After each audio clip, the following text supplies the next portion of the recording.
Balita mula sa lalawigan sa bawat rehiyon ng ating bayan. Dito sa Ang Pilipinas Ngayon.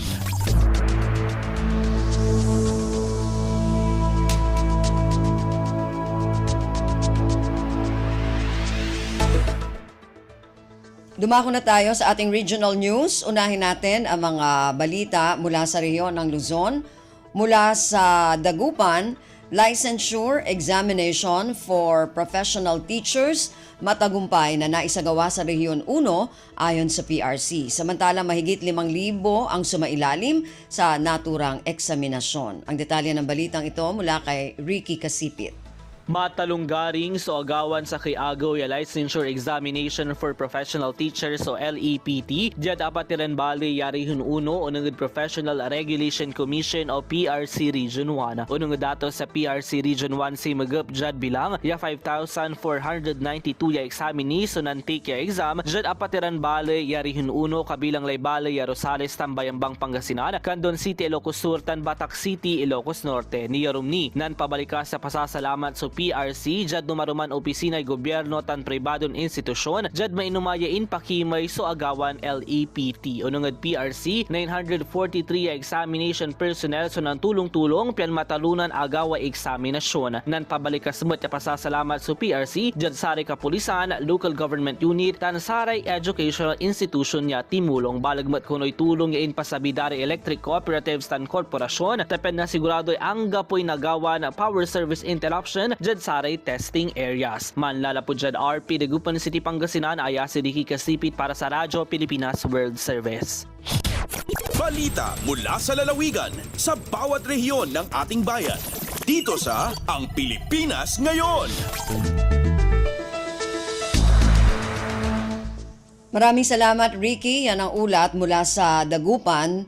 Samantala, dumako naman tayo sa Bontoc. Lokal na pamahalaan ng Bontoc at Besao sa Mountain Province nakatanggap ng pondong pang-imprastruktura mula sa pamana program ng Office of the Presidential Advisor on Peace, Reconciliation and Unity.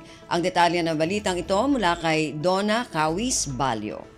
Mapan 80 milyon piso a pondo manipod Office of the Presidential Advisor on Peace, Reconciliation and Unity wenno OPAPRO ti maited iti local government unit wenno LGU ti Bontoc ken Bisao para kadagiti proyekto pang infrastruktura. Sigon iti Bontoc LGU, 45 million pesos ti pondo manipod payapa at masaganang pamayanan wenno pamana program ti OPAPRO ti maited iti munisipyo para iti panakaisimpa ti maligkong local access road ken construction ken panangpasayaat iti Bontoc Public Market Phase 1. Kabayatan na 35 million pesos met ti alokasyon ti OPAPRO para iti pamana project sa Jay Besao. Kang runaan ang mapondowan ket ti construction ti Laylaya Mabalite Road. Idinapalabas alawas na pirmaan ti Memorandum of Agreement para iti implementasyon dagitoy a proyekto iti nagbaetan da OPAPRO Secretary Carlito Galvez Jr., Bontoc Mayor Jerome Tudlong Jr.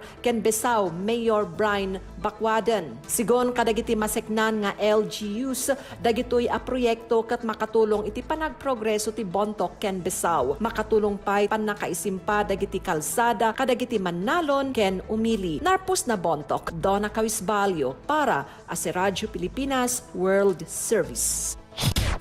Balita mula sa lalawigan sa bawat rehiyon ng ating bayan. Dito sa Ang Pilipinas Ngayon. Maraming salamat, Donna. Yan ang ulat mula sa Bontoc. Samantala, dumako naman tayo sa Tabuk. Financial Literacy IEC sa mga estudyante ipatutupad kasabay ng Global Money Week. Ang detalye ng balitang ito mula kay Renzi Roaquin.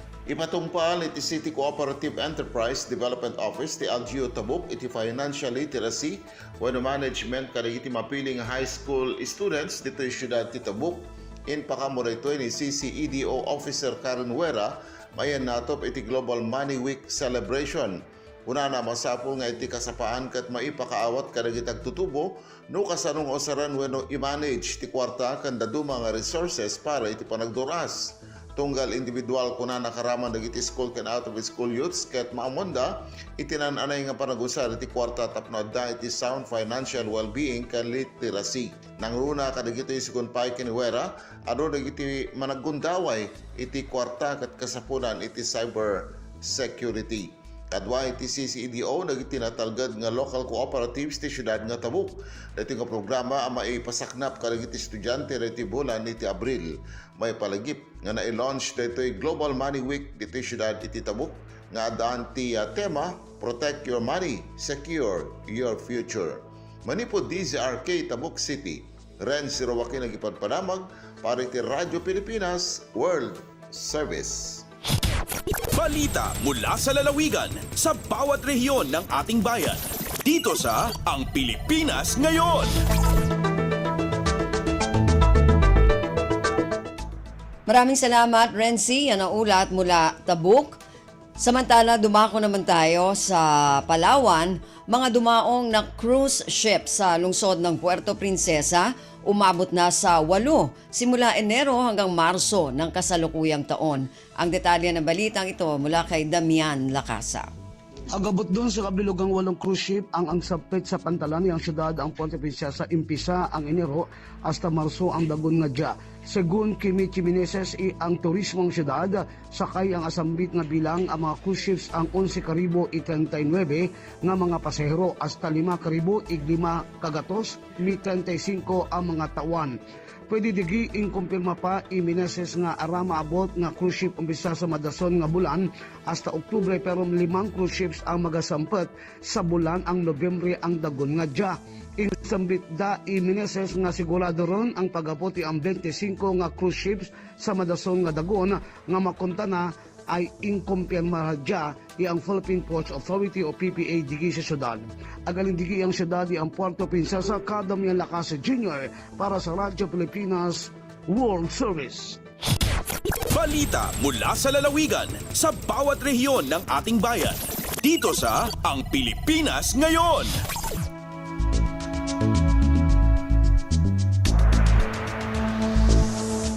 Maraming salamat kay Kadamian mula dyan sa Palawan. Yan naman po ang kabuuan ng ang mga balita mula sa rehiyon ng Luzon. Samantala, dumako naman tayo sa rehiyon ng Kabisayaan. Mula sa Calbayog, Pantalan, itinayo sa bayan ng Santo Niño, Samar. Ang detalye ng balitang ito mula kay Suzette Pretencio. Nahuman na sa Department of Public Works and Highways o DPWH Samar 1st District Engineering Office ang konstruksyon sa Pantalan sa Barangay Buena Vista, Munisipyo San Santo Niño, Probinsya San Samar nga may contract amount nga 4.95 billion pesos sa ilarom sa Basic Infrastructure Program sa General Appropriations Act o GAA FY 2023. May sukolan na sabi nga struktura sa 63.5 linear meters ngan 5.125 linear meters nga kahilaba. Ungay pa sa struktura ang tulo nga solar LED lights para sa kadugangan nga hayag. Primera nga gingagamit ang wharf para sa loading and unloading sa cargo o mga pasaheros labi na nga island town ang nasabi nga lugar.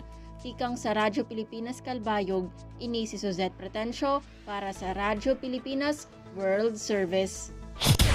Balita mula sa lalawigan sa bawat rehiyon ng ating bayan. Dito sa Ang Pilipinas Ngayon. Maraming salamat kay Suzette mula dyan sa Calbayog. Yan naman po ang kabuuan na ulat mula sa rehiyon ng Kabisayaan.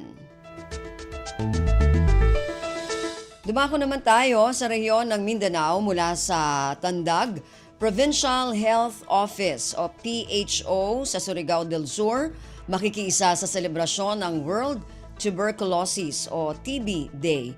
Ang detalye ng balitang ito mula kay Raymond Aplaya. Nakatakdang iselebrar sa Provincial Health Office sa Surigao del Sur ang World Tuberculosis Day. Sa pagiginabi sa Radyo Pilipinas Tandag, gibutyag ni Melbert Estrada, ang Information Officer sa Mangbuatan, nga nakatakda kining sa ulugon karong adlang Domingo, Marso 24 nining tuiga. Sumala pa nga doon na sila mga naghanay nga aktibidad pinasubay sa maong selebrasyon. Usa na niini mao ang libreng mobile X-ray services ngadto sa mga local government units ning probinsya kundi prioridad kato mga taong vulnerable sa maong sakit. Sigun ini nga sugod niadtong Marso 18 hangtod Marso 19 atoa sila dito sa lungsod sa San Miguel. Samtang karong adlaw Marso 20 dito sila sa lungsod sa San Agustin, Marso 21 sa Lianga ug sa Marso 22 sa lungsod sa Hinatuan. Dugang pa ni Estrada nga subay silang datos, lukabat sa 2,455 ang ginaganon sa mga kaso sa maong sakit ang naitala silang buhatan ning miaging tuig. Gikan sa Radyo Pilipinas Tandag, kini sa Raymond Aplaya, alang sa Radyo Pilipinas World Service. Balita mula sa lalawigan sa bawat rehiyon ng ating bayan. Dito sa Ang Pilipinas Ngayon.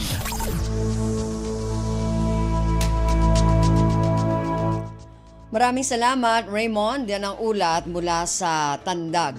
Samantala, dumako naman tayo sa Hulo, Nestle Philippines na mahagi ng iftar pack sa mga moske at iba pang ahensya sa Sulu ngayong Ramadan. Ang detalye ng balitang ito mula kay Fatma Gino.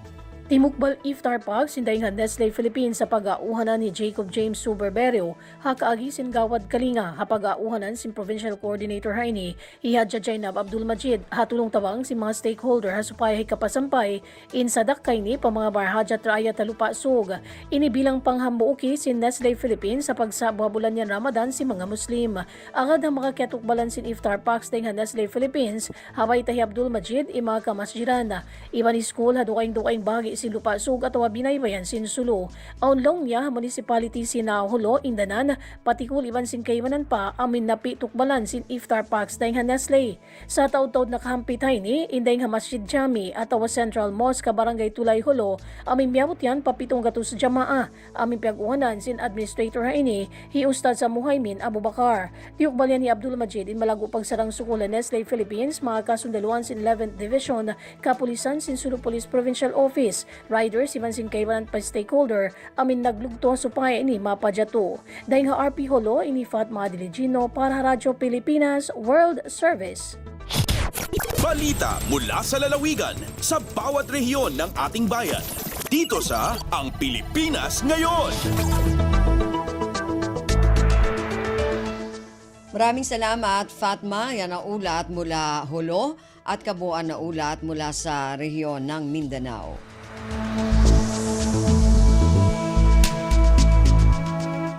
Narinig po ninyo ating regional news para sa araw na ito, kalipunan ng mga balita mula sa iba't ibang rehiyon at lalawigan dito sa Pilipinas.